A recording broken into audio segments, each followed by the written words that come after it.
एक तूफानी रात थी जब समुंदर ने अपनी बेटियों का गीत हमेशा के लिए खामोश कर दिया। बंटी और गुल्लू की कहानियां। बारिश उस जंगल में सदा शांति और सुकून लेकर आती थी।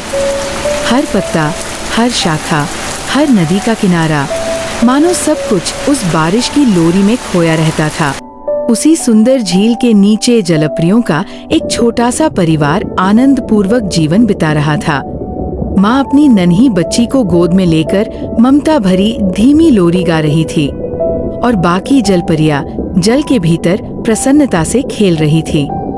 पर एक रात जब पूरा जंगल मूसलधार बारिश में डूबा हुआ था, तभी वहां पहुंचा एक निर्दयी शिकारी जिसे सब क्रिम्सन हार्पुनर के नाम से जानते थे। उसकी आंखों में न मानवता थी न दया।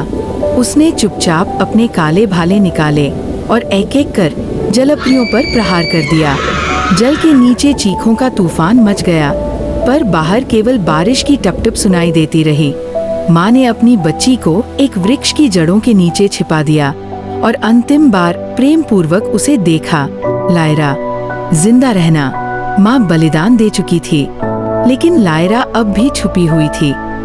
शिकारी नीचे उतरा अपने अंतिम निशान की खोज में, पर तभी उसे एक मासूम सी रुदन की आवाज सुनाई दी और वहीं छिपी हुई थी वो नन्ही जलपरी जिसकी आंखों में नीला आसमान समाया हुआ था और पंख सितारों की तरह चमक रहे थे। शिकारी ने अपना हथियार उठाया, पर उसका हाथ कांप गया। पहली बार उसने अपने शिकार को जीवित छोड़ दिया। उसने उसे गोद में उठाया और घने जंगल के भीतर ले गया, जहाँ एक रहस्यमयी झील थी, हरियाली से घिरी हुई और वर्षा की बूंदों से सजी। वही झील बन गई लायरा का नया घर। अब वह बरसात हर दिन उसके लिए एक नई लोरी बन गई थी।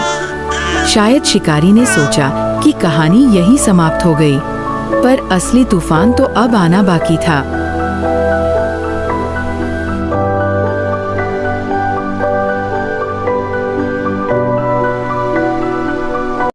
एपिसोड 2 देखना है तो सब्सक्राइब करो।